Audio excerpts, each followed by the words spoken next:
Saudações e bem-vindo. Hoje convidamos a este espaço o Dr. Abdul Karim, que no passado não muito distante dirigiu a Comissão Nacional de Eleições, mas não é nesta qualidade que vamos conversar com o Dr. Abdul Karim.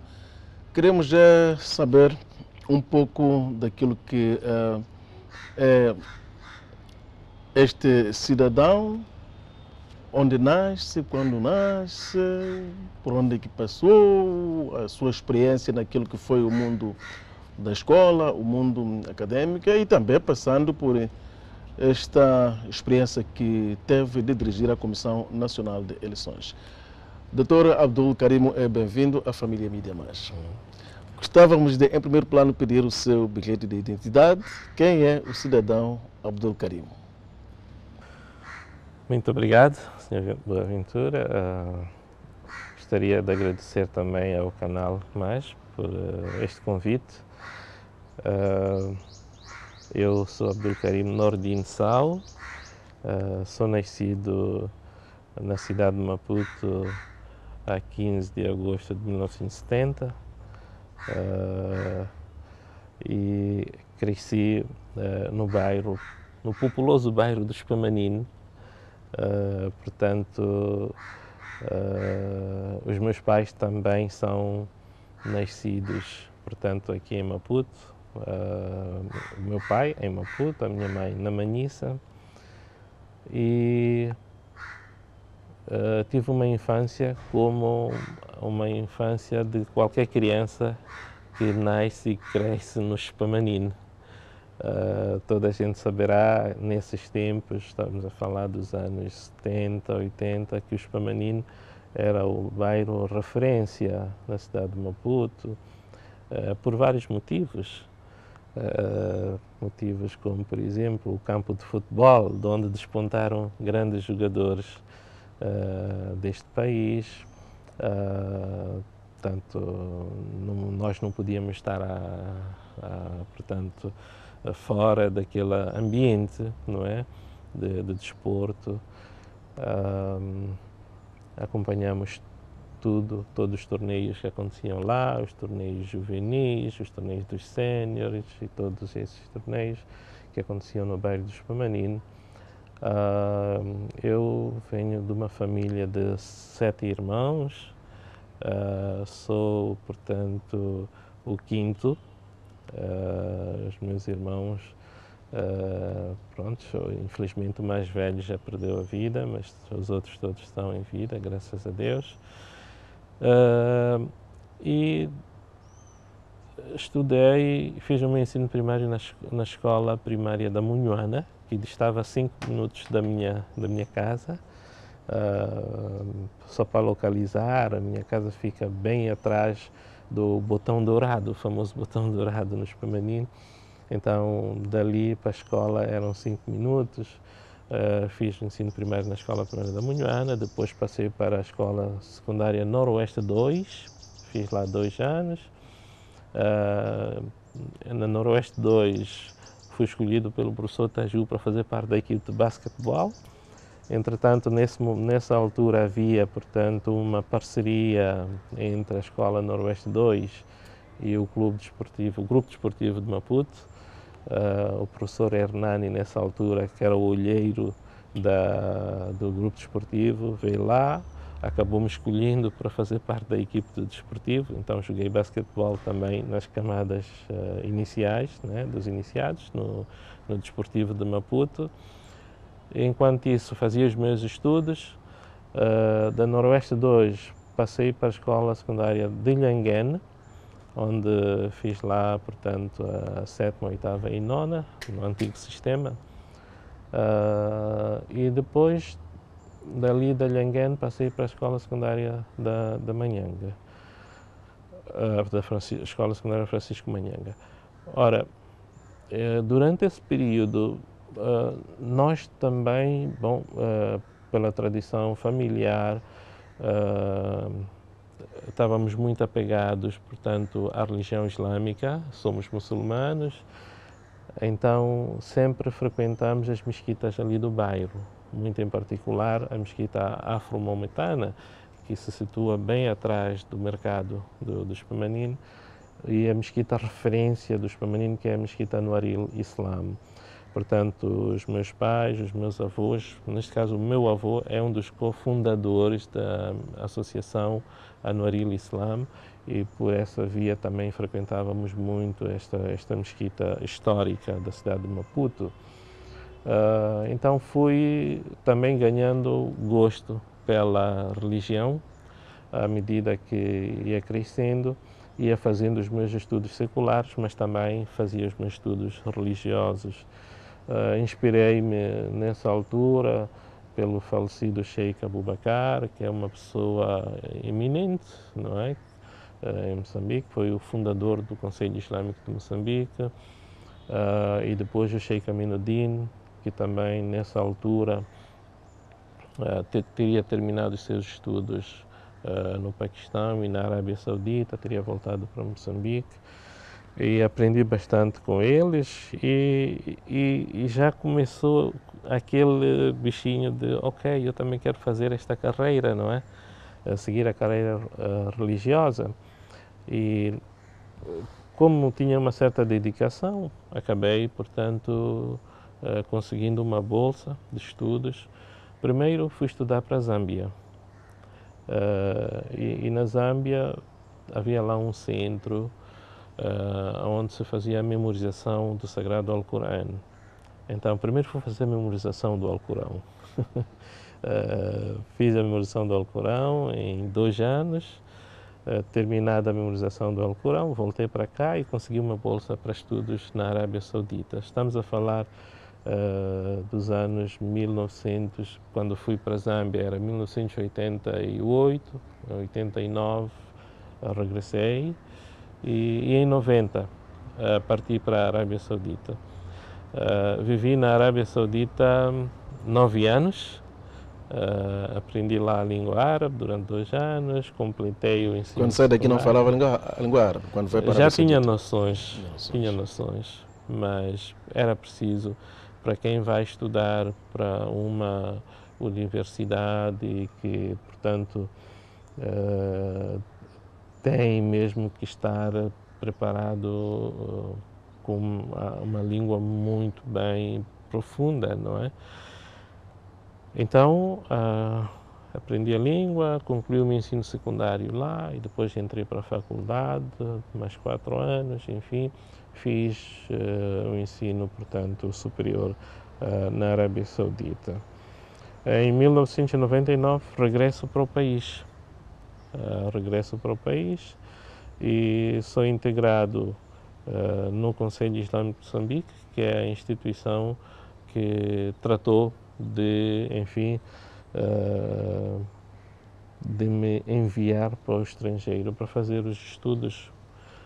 A propósito do Conselho Islâmico de Moçambique, tinha já vários memorandos com a Líbia, com instituições na Líbia, no Egito, na Arábia Saudita, no Kuwait, para, portanto, estudantes se formarem, não é, em áreas religiosas e outras, não é, que o estudante pudesse ter vocação.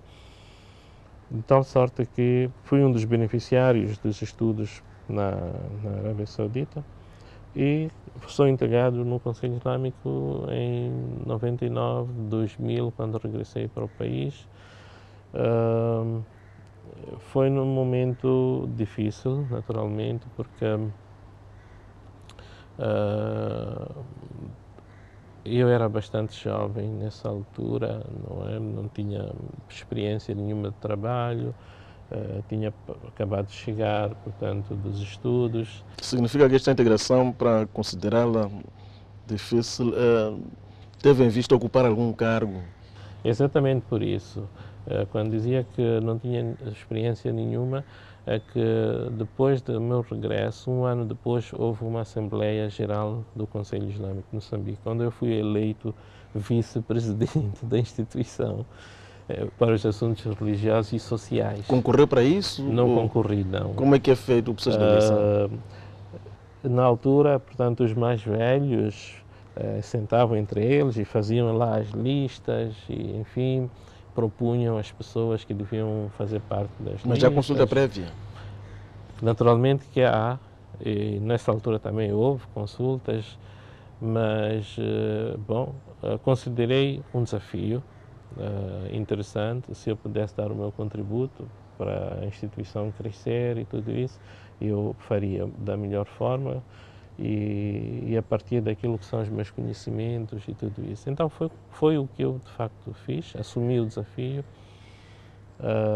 e esta direção foi de facto eleita em Assembleia Geral e nessa altura também assumi o desafio porque era uma direção, na minha ótica, muito forte.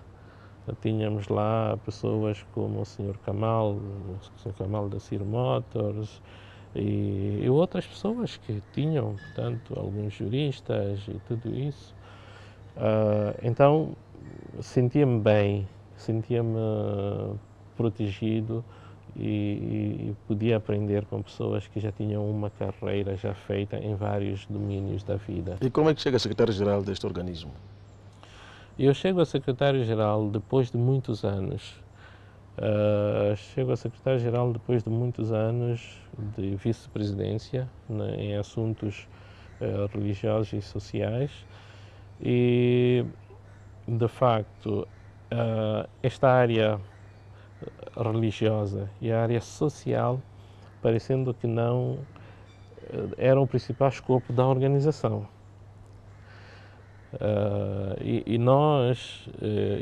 Eu, nessa qualidade de vice-presidente, tinha que participar em várias reuniões de fórum social. O governo convidava, as organizações sociais convidavam-me.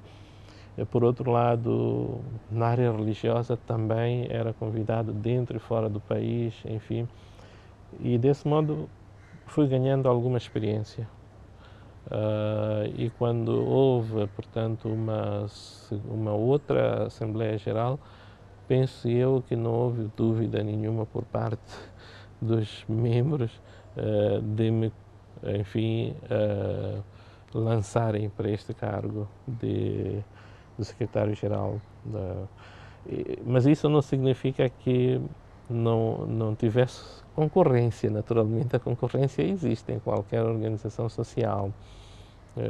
Nessa altura, lembro-me que tinha mais 2 concorrentes, colegas, mas pronto, quando fomos à votação, naturalmente que a maioria acabou votando em mim.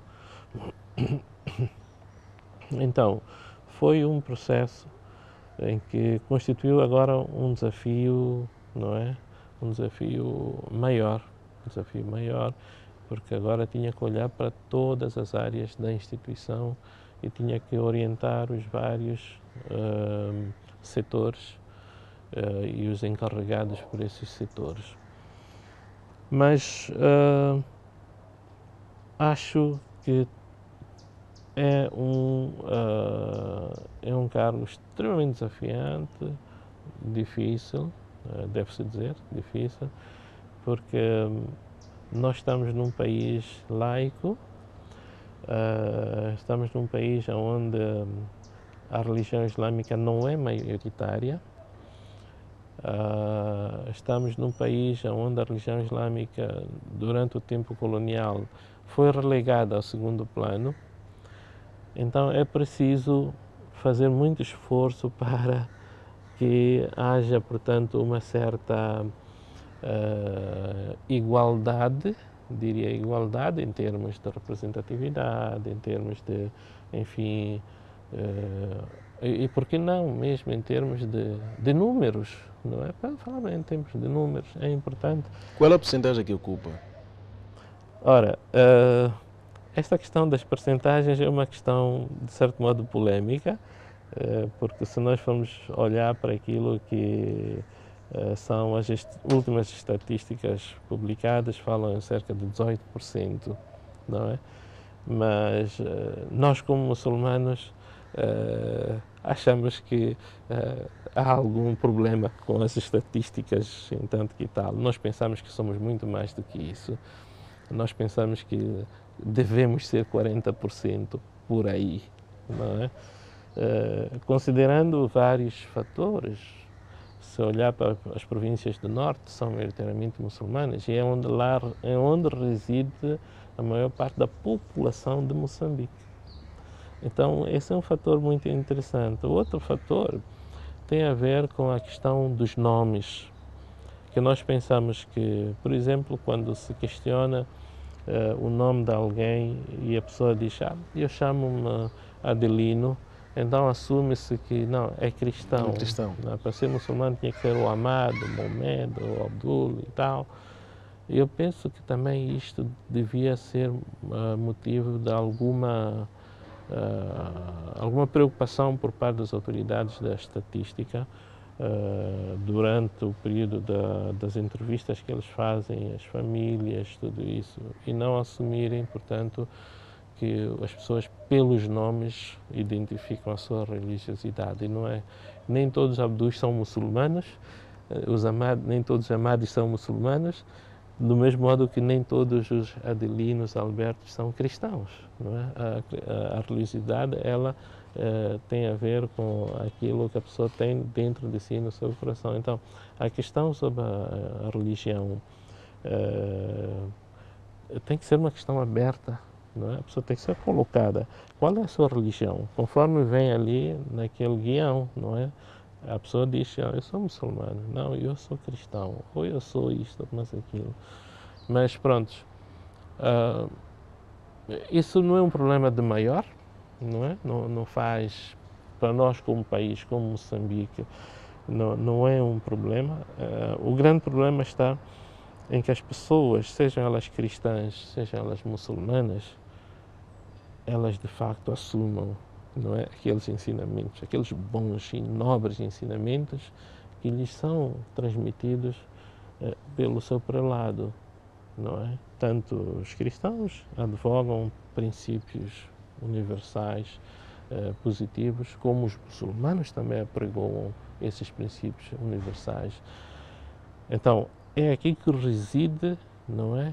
Porque depois também levanta-se aquela questão. Há alguns anos temos mais igrejas, temos mais mesquitas, mas ao mesmo tempo a questão da moral não está a acompanhar o aumento do número de locais de culto. Falta, portanto, o crescimento qualitativo. O crescimento qualitativo. Falta, portanto, o verdadeiro assumir daquilo que a pessoa, portanto, diz. Se a pessoa diz que, olha, eu sou muçulmano, então assuma. Eu sou cristão, então assuma os ensinamentos que estão contidos na Bíblia, os ensinamentos que são, portanto, municiados ao nível da sua igreja. Doutor Abdulkarim, do seu bilhete de identidade não encontramos uma única passagem por alguma atividade política. Como é que chega à Comissão Nacional de Eleições? Bom, há um momento muito importante da minha vida em que eu digo não é exatamente uma atividade política, mas ela está relacionada com a política.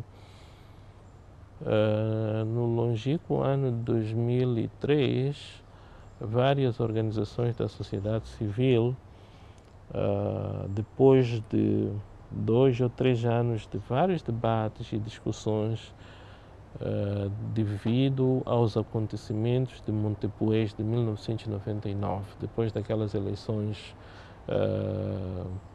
muito concorridas e depois das mortes que houveram na cadeia de Montepuez, aquilo criou, portanto, um grande movimento da sociedade civil no sentido de tudo fazer para que eventos daquela natureza não voltem a acontecer, principalmente em períodos eleitorais. Era preciso amainar os ânimos, era preciso fazer com que as pessoas, os partidos políticos muito em particular,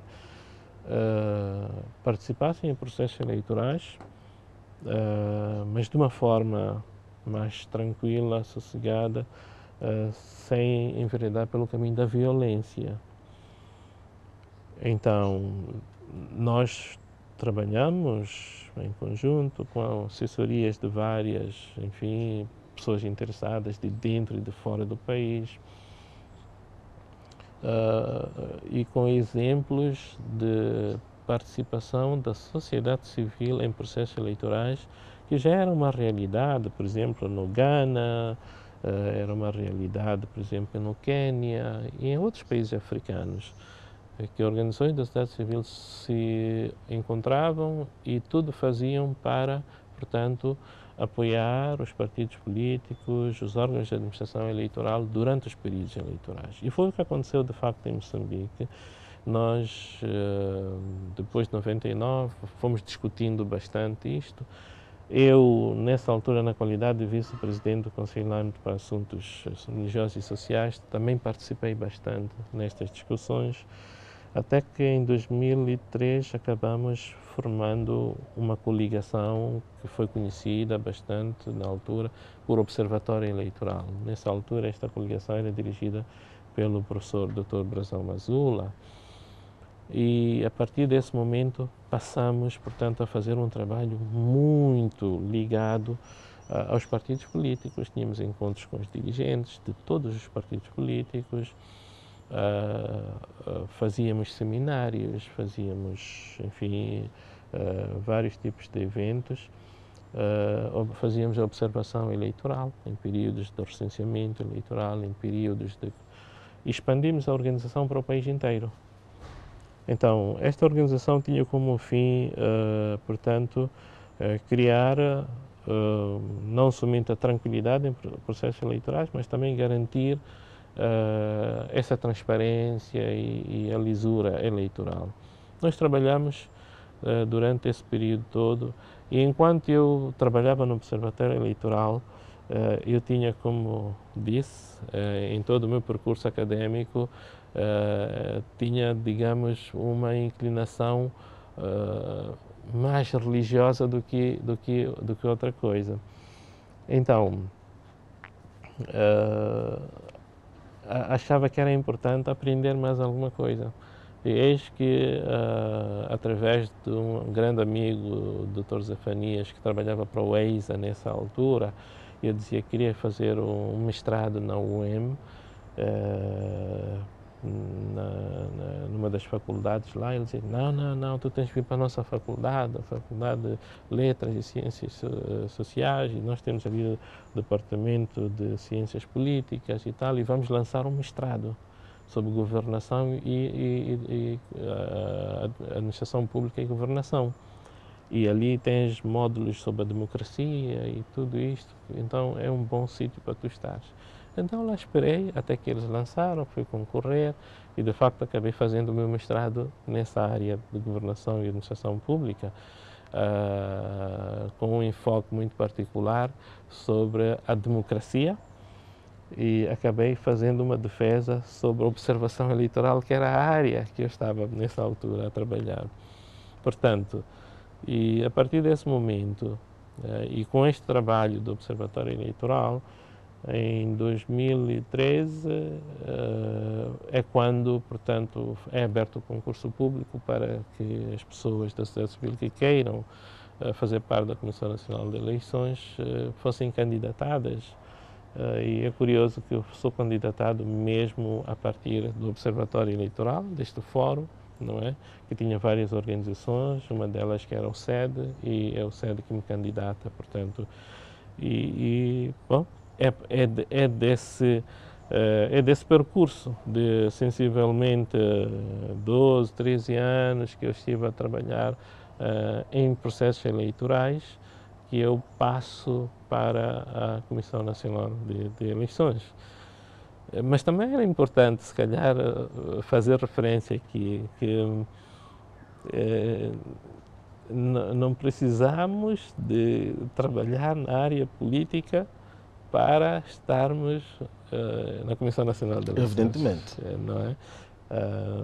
Então, mesmo nós no Observatório Eleitoral, eu sempre dizia, bom, nós não somos políticos, mas somos um fórum que ajuda os políticos a entenderem-se, não é? A criarem consensos, a ter um debate são, saudável.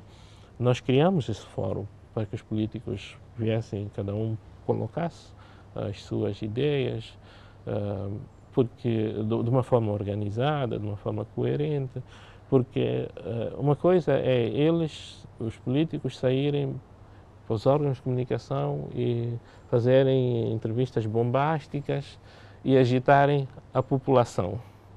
A outra coisa é os mesmos políticos estarem sentados numa sala e discutirem, falarem e acusarem-se ali naquela sala e tudo acabar ali, não é?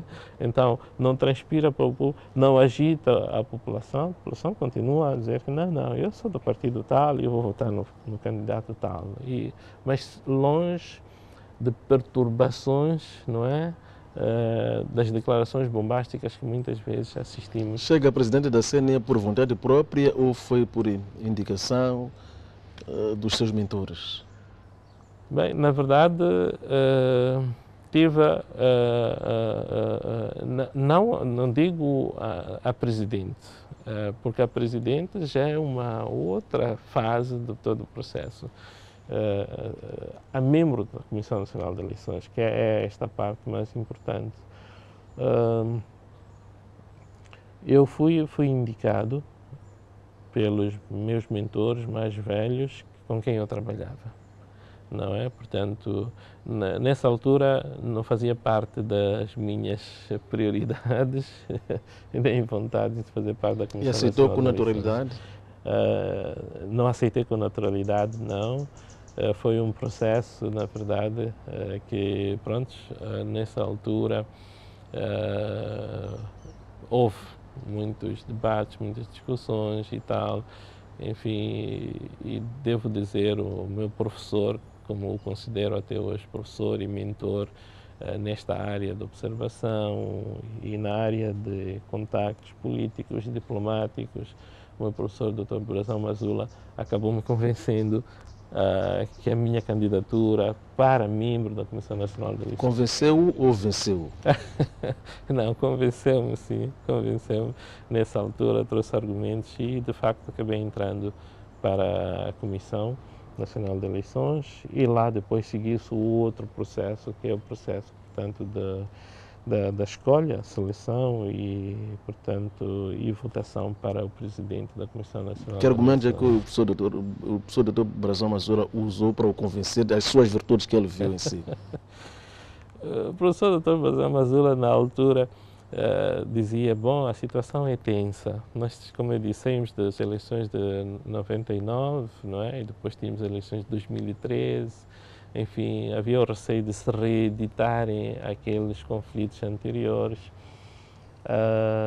E ele dizia que, olha, não, na altura houve uma polémica em relação ao professor Dr. Leopoldo da Costa, que, enfim, dizia-se que ele já não ia mais concorrer e tal, e que era importante que alguém que tivesse alguma experiência eleitoral, não, portanto, não ser na administração eleitoral, mas que já vinha e que já conhecia, digamos, o mundo eleitoral, o mundo político, porque ao longo dos tempos, como eu disse, nós fazíamos encontros abertos, fazíamos encontros em privados com dirigentes de partidos políticos, enfim, sobre os assuntos do país, sobre os assuntos eleitorais, muito em particular. Então, dizia o doutor que tu falas com toda a gente, falas com o Presidente da Câmara, o falecido Presidente da Câmara, nessa altura, de facto nós falávamos, falas com o Presidente Guebuza, sim, na altura falávamos com o Presidente Guebuza, e outros quadros dos partidos, Renamo, Frelimo, na altura falávamos com o Dr. Raul Domingos e outros líderes de partidos bem posicionados. Tínhamos vários tipos de discussões e conversas. Então, e a nível da diplomacia, idade, e a nível da diplomacia, qual era ao nível da sua diplomacia, eu posso dizer que tinha uma espécie de livre trânsito, andava em todos os campos. Então, este foi também mais um dos condimentos que pesou. Foi um dos condimentos que o Dr. Brazão Mazula também dizia que, olha, além de falares com os políticos, há outros intervenientes que são importantes, que têm nos apoiado a portanto, a acalmar os momentos tensos no país, são os diplomatas estrangeiros que cá estão no país. E, na verdade, eu tinha muito boa relação com todos os diplomatas nessa altura. Continuo tendo até agora. E foi isso que, prontos, foram esses os argumentos principais. Depois ele dizia, depois tu tens essa calma, enfim, tens ponderação, e sabes que aquele órgão é um órgão em que as pessoas, enfim, têm muita conflitualidade e tudo isso, então precisa-se de alguém que tenha uma calma para poder, portanto, amainar as várias situações tensas que normalmente acontecem.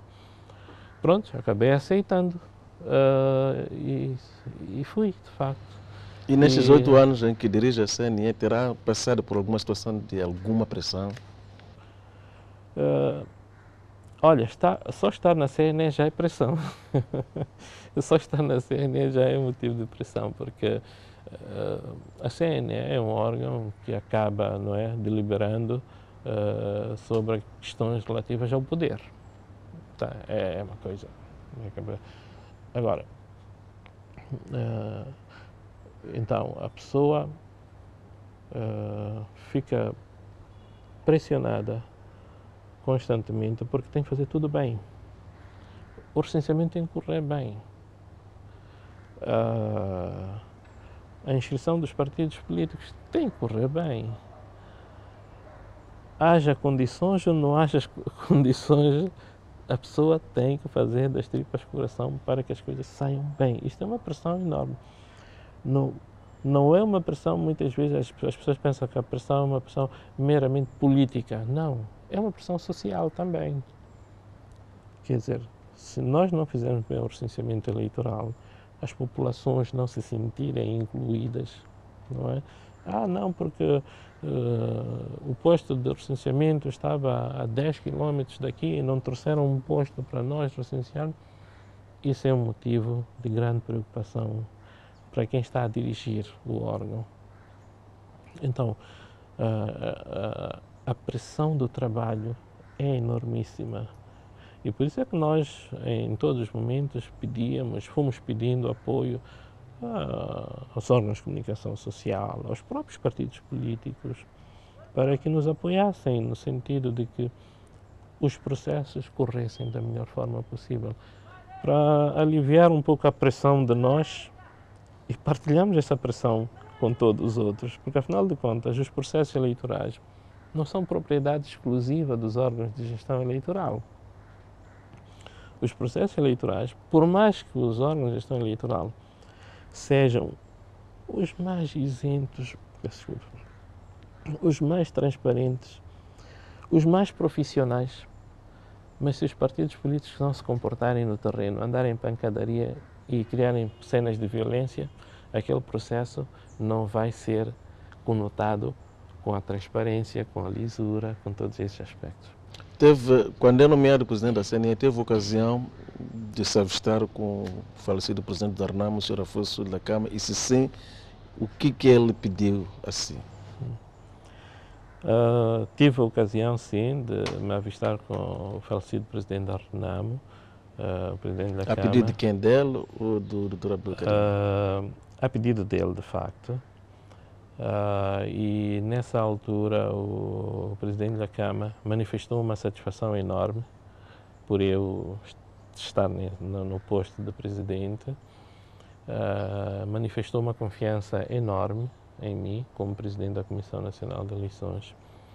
E é um aspecto que é importante, não é público este aspecto, mas eventualmente podemos partilhar aqui, aproveitando o canal mais, que quando houve as várias rondas, mais de 100 rondas negociais, as famosas rondas da Joaquim Chissano,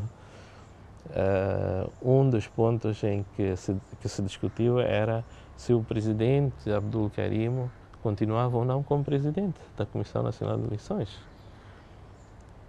Então, foi por unanimidade que tanto o governo como a RNAMO, e isso está lá nas atas, por unanimidade que eles acharam que não que o presidente Abdelkarim deve continuar como presidente da Comissão Nacional de Eleições, que não se devia mexer na altura na liderança da Comissão Nacional de Eleições.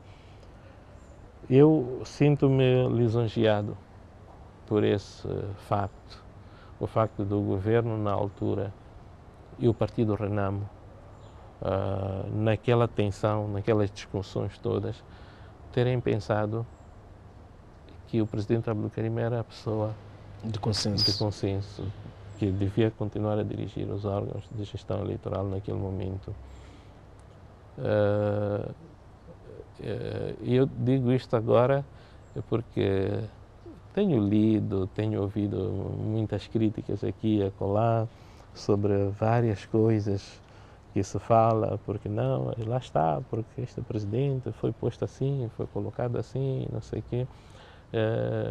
Acho que meia dúzia de pessoas é que saberá que o presidente Abdelkarim, ali naquele crivo, não é?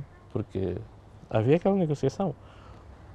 Os magistrados que estavam na Comissão Nacional de Eleições foram afastados. O presidente também, e deixa-me que lhe diga, um dos mediadores na altura mandou um recado através de uma pessoa amiga, influente na sociedade, dizer, olha, diga ao presidente para arrumar as malas, que ele não vai lá continuar mais. E eu estava pronto para um ano depois, não é? Entrei em 2013, aquilo em 2014, já estava, portanto, a correr, estava-se a correr para se consensualizar a lei eleitoral. Então já estava pronto para um ano depois deixar a Comissão Nacional de Eleições. Mas não me faria diferença nenhuma na altura se eu deixasse, porque o desafio de facto era um desafio enorme. Íamos para as eleições gerais. Eu tinha noção do que era uma eleição geral. Já tinha participado nas outras na qualidade de observador, na qualidade de coordenador do Observatório Eleitoral. Então sabia o que é que me esperava pela frente. Se eu pudesse me escapar daquele peso, faria de certeza. E avistou-se também com o presidente Guebuza na altura? Na altura, o presidente Guebuza, sim. O que ele disse natural. assim? O primeiro encontro Primeiro, quem foi que pediu o encontro? Não, na altura eu é que pedi o encontro. O presidente Guebuza, tínhamos assuntos meramente de trabalho, então eu pedi uma audiência ao presidente, porque quem realiza as eleições em qualquer país é o governo do dia. Se te falta dinheiro para fazer o recenseamento, tens que bater a porta ao governo, olha, e mostrares e demonstrares que, olha, foi aprovado o orçamento, mas até agora o orçamento não deu entrada, é necessário que o orçamento dê entrada para que não falhe nada naquilo que é o calendário eleitoral. Então isto é importante, é normal que um presidente tenha um encontro com o Ministro das Finanças, com o Ministro da Administração Estatal, com o Ministro do Interior, questões de segurança, não é, do processo eleitoral. É normal, em qualquer parte do mundo, que estes encontros aconteçam. Às vezes, em casos extremos, também com o próprio chefe de Estado, para dizer, olha, atenção, que as coisas estão bem, não estão bem. E esse primeiro encontro que tive com o Presidente foi interessante, porque ele disse uma coisa que eu guardo comigo sempre e mantenho essa estima por ele, por este motivo, quando ele diz que, olha, eu não dou orientações políticas a presidentes da Comissão Nacional de Eleições. Tu foste nomeado, tu é que és o presidente, tu vais trabalhar em conformidade com a lei, não é? E até disse mais, olha, muita gente diz que não, o presidente orientou para isto, o presidente do partido, o presidente da República orientou para isto. Disse, olha, eu orientei-lhe alguma coisa que diga a respeito ao processo eleitoral e disse que não. Disse, falamos de trabalho? Sim, falamos de trabalho. Então pronto, então já está. Esta postura do Sua Excelência Presidente Guebuza na altura deixou-me muito encantado, deixou-me animado e deixou-me com muita liberdade. Afinal de contas, o Presidente deve atuar de facto com esta independência, não é? Total. Quando falou de pressão, por exemplo, eu em algum momento muita gente pensa, quando fala de pressão, eu dizia, bom, existe a pressão social, existem vários tipos de pressão. A comunicação social também pressiona os órgãos de gestão eleitoral, né? Talvez é quem pressiona demais. É isso.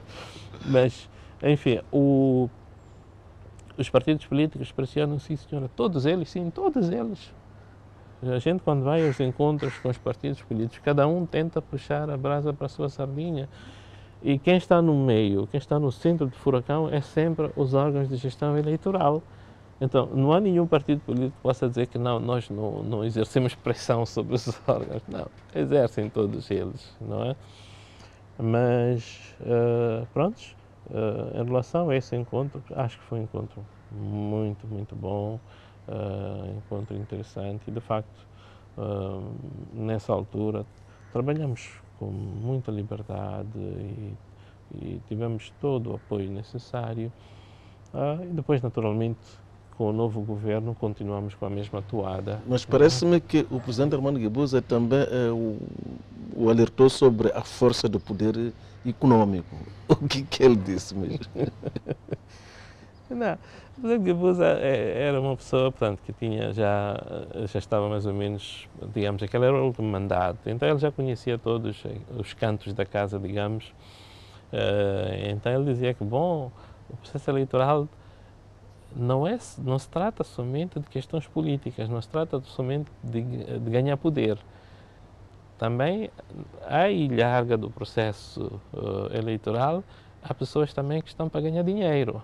Há as questões económicas, não é? Se for a ver quem vai fornecer os lanches, por exemplo, no distrito da Manhissa, quem vai oferecer os lanches no distrito de Mutarara, quem vai oferecer os materiais, enfim, de recenseamento, quem vai oferecer...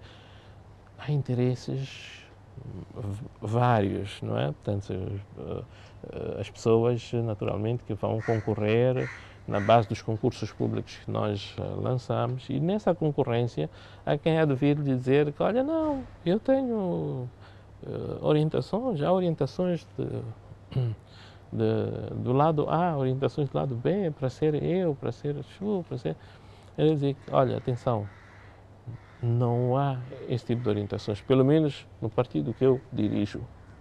Ele dizia, nós não orientamos para isso. Ganha quem apresentar melhores propostas. Ora, isso naturalmente que é um grande alívio para qualquer pessoa que está a dirigir um processo, não é? Que vai olhar para aquilo que são as propostas apresentadas, se elas são as melhores, se não são as melhores, e fazer um trabalho longe da tal pressão econômica, não é? Da pressão dos empresários, enfim, por aí em diante. E é assim que eu penso que temos que continuar, não é? E eu sempre rogo a Deus que o nosso país continue a crescer, não é? E que os que nos substituíram sejam muito melhores que nós, porque se eles forem melhores que nós, significa que vão oferecer melhores serviços a esta nação, não é? Melhor do que nós fizemos. E que não, eventualmente nós tenhamos tido várias fraquezas ao longo do percurso, mas se os outros fizerem melhor que nós, isso vai ser em nosso próprio benefício e vai ser em benefício de toda a nossa nação, do nosso país, e o orgulho disso vai ser todo nosso, não é? E no fim de cada processo eleitoral há aquela onda de contestações. Nesses períodos, como é que o Dr. Abdul Karim se sentia? Desligar a televisão, deixar de ler os jornais e evitar portanto, os mídias sociais também, que infelizmente é onde a maior parte das inverdades são passadas, onde a maior parte das mentiras são repetidas até se tornarem verdades. Eu, na verdade, acompanhava, não há como não acompanhar esse tipo de situações, mas sempre fiz com muita tranquilidade, com muita paz de espírito, por um motivo muito simples. É que os processos que eu dirigi, graças a Deus, tive a oportunidade de dirigir 2 eleições gerais e os processos que eu dirigi, todas as decisões que eu tomei e que nós tomamos ao nível da plenária, nós fizemos-lo com total convicção de que estávamos a tomar as decisões certas. E por isso, até hoje, e mesmo durante o período eleitoral, o período em que eu estava na Comissão Nacional de Eleições, eu dormia a horas e acordava a horas. Portanto, não tinha insônias porque fiz mal qualquer coisa no processo eleitoral. E se fosse convidado a voltar a ser NIA, sobretudo como presidente, aceitava? É um cargo muito Desta exigente. vez o professor Dr. Brazão Mazula conseguia convencê-lo de novo? Eu acho que não, porque é um cargo bastante exigente. É um cargo que eu penso que eu costumava dizer aos meus colegas, assim na brincadeira, quem já está aqui na comissão não vê a hora de sair. E quem está lá fora não vê a hora de entrar. Muita gente tem aquela avidez, quem está na Comissão Nacional de Eleições, mas não sabe o que lhe espera a comissão, o trabalho, as reuniões sem horas, reuniões que podem começar às 22 e terminarem às 5, às 6 da madrugada, reuniões que podem, plenárias, que podem começar na quarta-feira e terminarem no sábado, não é? As pessoas não fazem ideia do que é aquilo. Então, eu acho que a minha pouca juventude que eu tinha quando entrei para a Comissão Nacional de Eleições acabou-se lá, não é? Então, agora precisaria um bocadinho mais de tranquilidade para a minha vida, não é? Fazer muito mais ações. Estamos, como sabe, e dissemos no princípio, como estou ligado ao Conselho Islâmico de Moçambique e neste momento estamos a fazer as campanhas de apoio humanitário a vários níveis. Então, é isto, fazer as pessoas sentirem-se bem com as nossas próprias ações e nós também estarmos bem em paz de espírito, e, enfim. Mas é muito pesado, aquilo é uma máquina pesada. Eu muitas vezes dizia, os ministérios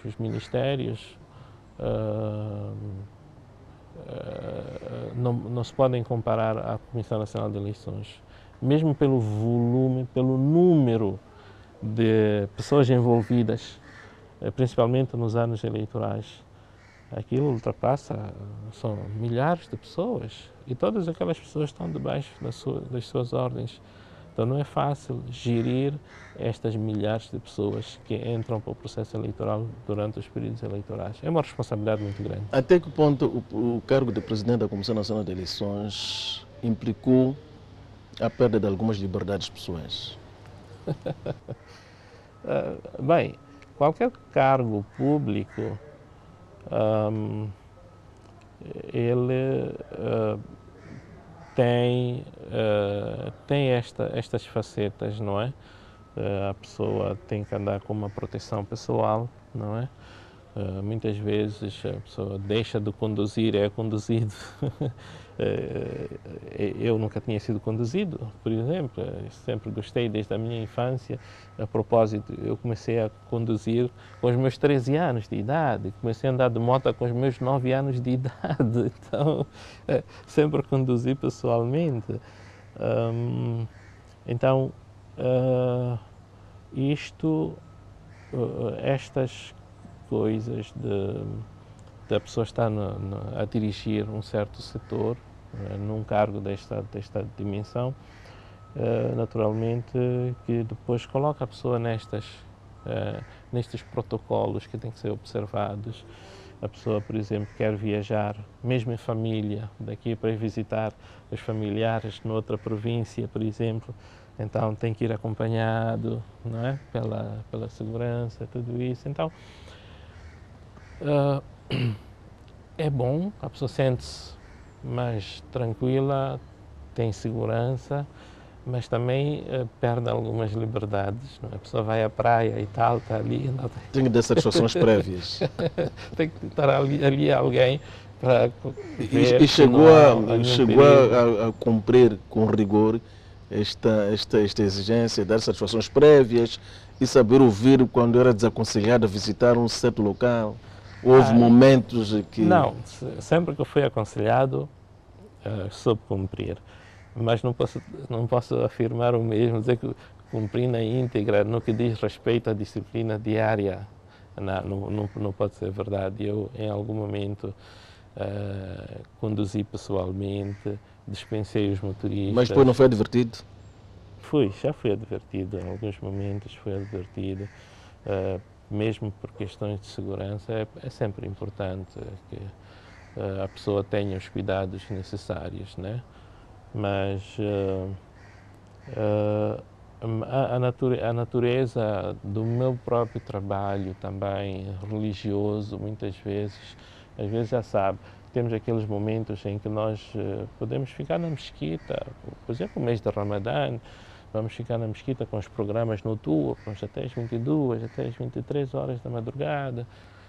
Às vezes é um pouco complicado manter o ADC que veio trabalhar às 7 até essa hora, que depois dali ele tem que sair para a sua casa, muitas vezes, ou às vezes ele pode não viver aqui perto, pode estar a viver no Zimpeto, pode estar a viver, enfim, num bairro um pouco mais distante. Então, nesse tipo de situações, devo dizer que muitas vezes eu falhei, dispensei os meus homens nessas circunstâncias, mas era também o lado um pouco, mas o lado humano que falava mais alto, né? E também não via, muitas vezes, não via perigo. É verdade que quem faz segurança sempre vai lhe dizer, atenção, o perigo não avisa, não é? Está sempre à espreita, ele nunca avisa o perigo, então temos que estar sempre a cautela, protegidos. Qual é o seu prato predileto? Olha, eu sou conhecido por ser uma pessoa, como dizem, um bom garfo, né? Eu gosto de muita coisa, mas ok, sou mais conhecido por gostar mais do biryani, né? Biryani que é um prato indiano, paquistanês, né? Mas nos pratos locais eu aprecio muito a shima e a matapa. A matapa feita com caranguejo. Em duas palavras, como é que passa os seus tempos livres? Os meus tempos livres, se não estou a ler, a escrever, então estou na conversa com os meus amigos. Tenho muitos amigos com quem fico a conversar, mas muito ligados, conversas ligadas à religião. Então tenho esta vocação e por isso passo muito tempo mesmo com os amigos nessas conversas. Podia partilhar algum episódio que passou enquanto presidente da CNE que não gostava de recordar? Como presidente da Comissão Nacional de Eleições, passei bons momentos, mesmo aquelas situações que foram, entre aspas, me impingidas, eu disse, bem, nunca levei a sério. Uma vez um jornalista ligou-me, 21 a 22 horas, a pedir cópias das editais das eleições, e eu disse que estava bem, que ele no dia seguinte podia vir a CNE às 7h30 falar com o Dr. Sérgio, que é o meu chefe de gabinete, que ele ia entregar-lhe as cópias das editais, as editais provinciais, na base da qual nós fizemos, portanto, a edital nacional, publicamos os resultados, e eu disse que estava bem, e então que ele podia passar da CNE amanhã, no dia seguinte, portanto, às 7h30. E não é que de manhã, às 7h30, quando eu saí de casa, os senhores vieram me buscar, lá, o meu motorista, o meu ADC, e quando estamos a caminho da CNE, vejo nas bancas nas bancas dos jornais um título enorme com a minha foto e a foto do diretor-geral, como quem diz que vendemos os resultados, ou coisa assim do gênero.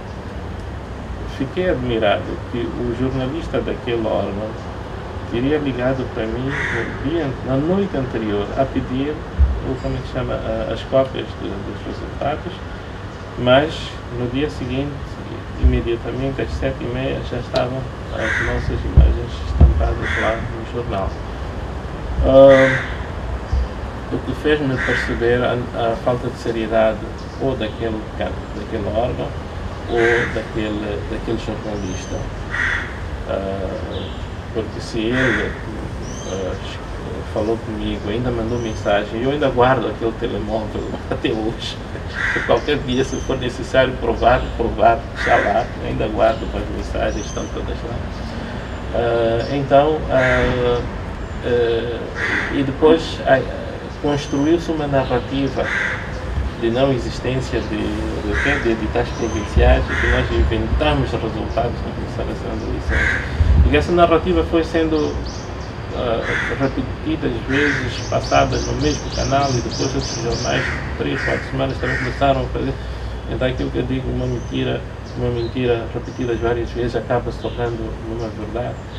Então, mas eu até hoje mantenho a mesma tranquilidade em relação àquela coisa. Para dizer que eu não tenho um momento em que eu possa dizer estou arrependido de ter tomado aquela decisão. Não tenho. Todas as decisões que tomei de consciência. Não bebo álcool, não fumo droga, então faço sempre as minhas coisas em consciência, não é? Então não tenho nenhum momento em que perdi a consciência e tomei decisões como dessas. Agora, decisões tomadas em processos eleitorais, alguns gostam, outros não gostam. Em Moçambique, na África toda, eu andei, África do Sul, dizem que é um processo exemplar e não sei o quê, eu participei nos problemas sul-africanos, pela África fora, Egito, pela Europa, estive na Europa, estive na América, tudo isso. E só olharmos para a última eleição americana também para ver, portanto, não há... Não podia haver melhor exemplo. Então, eu estou tranquilo e não posso dizer, eu não posso me avaliar que fiz um bom trabalho, isso não vou fazer, mas... Tem tranquilidade total. Dr. Abdul Karim, antigo presidente da Comissão Nacional de Eleições, foi o nosso convidado. Tentamos saber aqui, procuramos saber um pouco da sua vida desde a sua infância, passando por várias fases da vida, com destaque para estar por 8 anos na Comissão Nacional de Eleições, onde dirigiu este órgão. Por outro lado, o Dr. Abdul Karim é igualmente secretário-geral do Conselho Islâmico. Fica aqui o nosso muito obrigado por ter escolhido a nossa companhia. Continue ligado ao nosso canal, porque as próximas propostas são ainda muito mais aliciantes.